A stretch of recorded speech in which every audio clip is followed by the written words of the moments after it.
नमस्कार. आज निवडणुकीच्या निकालाचा दिवस आहे, त्यामुळं किती लोकांना ही कथा ऐकण्यामध्ये रस असेल हा माझ्या मनातला प्रश्न आहे. कारण इकडे देशात महाभारत चालू असताना तिकडे अजून वेगळं महाभारत ऐकण्यासाठीचा वेळ कोणाला असेल. लोकशाही द्रौपदी सारखी होऊन वस्त्रविरहित करण्याचा प्रयत्न होतो की भगवान श्रीकृष्ण मदतीला धावून येतात, हे चित्र आता हा व्हिडिओ पडल्याच्या काही तासामध्ये स्पष्ट व्हायला लागणार आहे. त्यामुळं या निवडणुकीच्या धामधुमीत तुम्हाला महाभारताची कथा ऐकण्यात किती रस असेल मला माहित नाही, पण आपण हे व्रत सुरू ठेवलेलं आहे आणि त्याला सुरूच ठेवायचं आहे. म्हणून आजची कथा मी सांगून टाकणार आहे. उद्या परत वेगळा भाग घेऊन येणार आहोतच. लोमश ऋषींनी सांगितल्याप्रमाणे पांडवांनी अर्जुनाच्या शिवाय भ्रमंती केलेली आहे, तीर्थयात्रा केलेली आहे आणि आता पांडवांना अर्जुनाला भेटण्याची वेळ जवळ आली आहे.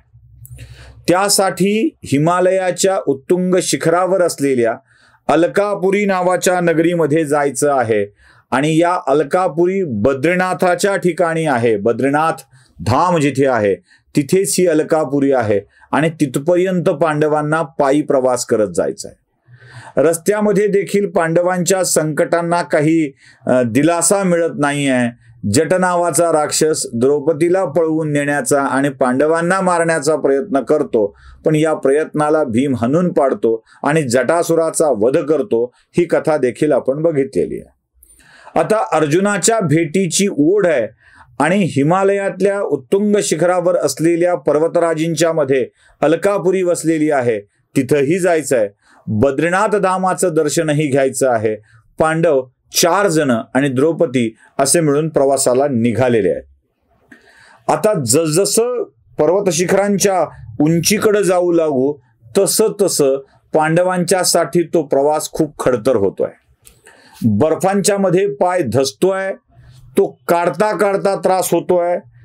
गारटणाऱ्या थंडीमध्ये द्रौपदीची अवस्था तर अधिकच बिकट झाली आहे. 8-10 पावलं चाललं की नाही, थकवा आला म्हणून बसावं लागतंय. अशा स्थितीत पुढे चालणं होईल की नाही ही शंका सगळ्यांच्या मनामध्ये येते. पाय सुस्तायत, अक्षरशः प्राणवायूची कमतरता होते आहे आणि अशा स्थितीत पावलं टाकणं कठीण होत आहे. कधी कधी तर ग्लानी येऊन मूर्छा येऊन पडण्याची स्थिती येते, पण एकमेकाला सांभाळून घेणारी माणसं थोडं थोडं करत पुढे सरकत असतात आणि हा काळ खूपच मोठा खडतर ठरत असतो. आपण अलकापुरीत पोहोचू की नाही हा प्रश्न प्रत्येकाच्या मनामध्ये आहे. युधिष्ठिराला तर काय करू असा प्रश्न पडलाय. नकुल सहदेव तर नाजूक आहेत, त्यांना जमत नाहीये आणि द्रौपदी तर स्त्री आहे, तिलाही जमत नाहीये. अशा वेळी भीमाला आठवण होते ती आपल्या पुत्राची, घटोत्कचाची. हिडिंबेपासून निर्माण झालेला पुत्र घटोत्कच. एव्हाना तो तरुण झालेला आहे, कारण त्या प्रसंगानंतर पुढे 11-12 वर्ष वनात, काही काळ राजवट, असं सगळं छान झालेलं आहे. त्यामुळे तो तो तरुण झालेला घटोत्कच. आणि त्याला आठवतं की आपल्या पुत्रानं आपल्याला एक शब्द दिलाय, पिताश्री, आपण जेव्हा जेव्हा संकट काळात कुठल्याही प्रसंगात माझी आठवण काढाल तेव्हा मी तुमच्या समोर उपस्थित राहील. माझी फक्त आठवण काढा, मी तुमच्या मदतीसाठी केव्हा येईल. हाच घटोत्कच पुढे युद्धामध्येही पांडवांच्या मदतीला आलेला आहे. या घटोत्कचाची आठवण भीमाला होती आहे. तो विचार करतोय की आपल्या बलदंड पुत्राच्या मदतीनं आपण हिमालय सहजपणे पार करू शकतो. आणि मग भीमानं अत्यंतिक मनातून, आंतरिकतेतून घटोत्कचाला साथ घातली आहे आणि सांगितलंय की ये. घटोत्कच तिथं हजर झालाय आणि घटोत्कच म्हणतोय, बोला पिताश्री, काय आज्ञा आहे. ते म्हणाले, आम्हाला अर्जुनाला भेटायला अलकापुरीत जायचं आहे आणि हा प्रवास खूपच कठीण आहे. एक काम करू शकशील का? तुझ्याकडे असलेल्या शक्तीने तू आम्हाला अलकापुरीमध्ये नेऊन पोहोचवशील का? एवढंच ना म्हणाला घटोत्कच. ठीक आहे. तो आपल्या काही राक्षस मित्रांना बोलवतो. अक्राळ विक्राळ रूप धारण करून हे घटोत्कचाचे मित्र सर्व पांडवांना आणि द्रौपदीला बद्रीनाथ धामाच्या पर्यंत पोहोचवतात. आणि काय आश्चर्य, बद्रीनाथ धामामध्ये पांडवांच्या स्वागतासाठी प्रत्यक्ष देवाचे खजिनदार कुबेर हजर असतात. महाराज वैश्रव हजर असतात आणि या महर्षी पुलत्स्यांचे ते पुत्र आहेत, देवाचे खजिनदार आहेत, ते त्यांचे स्वागत करतात आणि सांगतात की बद्रीनाथ धामामध्ये तुमचं स्वागत आहे. आता अलकापुरीत तुमची लवकरच भेट अर्जुनाशी होईल. तोही सर्वशक्तिमान झालेला आहे, तुम्हीही सर्वशक्तिमान झालेले आहात. आता तुम्हाला या भयंकर युद्धाला सामोरं जायचं आहे, त्यात आम्ही सगळे सोबत असणार आहोत.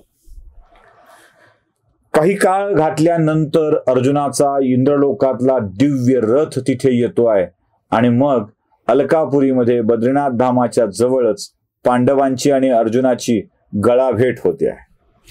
या गळाभेटीच्या दरम्यान पांडव अर्जुनाला विचारतात की इंद्रलोकात काय काय केलंयस. तेव्हा अर्जुन सांगतो की अरे खूप काही ज्ञान मिळालं, खूप काही शस्त्र मिळाली, शास्त्र शिकता आलं, कला शिकता आल्या, मी कलाधिपती झालो आहे, शस्त्राधिपती झालो आहे. भीमाला उत्सुकता आहे अर्जुनाला कोणकोणती शस्त्र मिळाली ते बघण्याची. आणि भीमानं विचारलंय, अर्जुना दाखव तरी शस्त्र. अर्जुनाने देवलोकातून मिळालेली शस्त्र एका दिव्य वस्त्रामध्ये दडवलेली होती आणि ते वस्त्र काढतात ती शस्त्र बघून पांडवांचे डोळे दिपलेत. पण ही शस्त्र संहारक, प्रचंड संहारक शस्त्र उघड केल्याबरोबर सृष्टीतला वाराच थबकलाय. एका भयंकर विनाशाचा चाहूल लागल्यासारखी सृष्टी थबकली आहे. हे का होतंय तेच कळत नव्हतं आणि तेवढ्यात देवच प्रत्यक्ष अर्जुनाला सांगतात, अर्जुना ही एवढी संहारक शस्त्र तू या पृथ्वीतलावर लगेच उघड करशील तर त्याच्या संहारकतेनेच या सगळ्यांना घाबरल्यासारखं होणार आहे. तेव्हा या शस्त्राचं प्रदर्शन असं बेजबाबदारीनं आणि खुलेपणानं करणं तुला तरी बरं वाटत नाही. त्यामुळे ज्या स्वरूपात शस्त्र झाकून ठेवलीत त्या स्वरूपात ती झाकून ठेवलेली बरी असतात. केवळ शस्त्राचं प्रदर्शन करून धडकी भरवण्याचं काम करू नकोस. ज्या क्षणी तुला ती शस्त्र आवश्यक वाटतील त्यावेळेलाच ती शस्त्र वापरायला घे अर्जुना. आणि अर्जुनालाही ते कळतं की आपल्याकडं असलेल्या शक्तीचं उगाचच प्रदर्शन केलं की गडबड होत असते, धोका होत असतो. त्यामुळं अशा शक्तीचं प्रदर्शन करण्याची आवश्यकता नसते. म्हणजे आपणही आपली काही शस्त्र दाखवतो पण काही शस्त्र न दाखवता ठेवत असतो. म्हणजे 26 जानेवारीला जी परेड होते ना तिथे सगळी शस्त्र नाही दाखवली जातात, काही शस्त्र दाखवली जातात. कारण काही शस्त्र खरंच गोपनीय ठेवायची असतात, त्याचा मारा काय आहे काय कळू द्यायचं नसतं. त्यामुळे काही शस्त्र गोपनीय ठेवायची असतात. ही शस्त्र गोपनीय ठेवून अर्जुन आपल्या सर्व भावंडांना भेटला आहे आणि हा आता त्याच्या एकूणच वनवासाचा अंतिम टप्पा आहे. इथून पुढे अज्ञातवास सुरू होणार आहे, पण त्याही दरम्यान काही घटना घडणार आहेत त्या बघूया पुढच्या भागात. नमस्कार.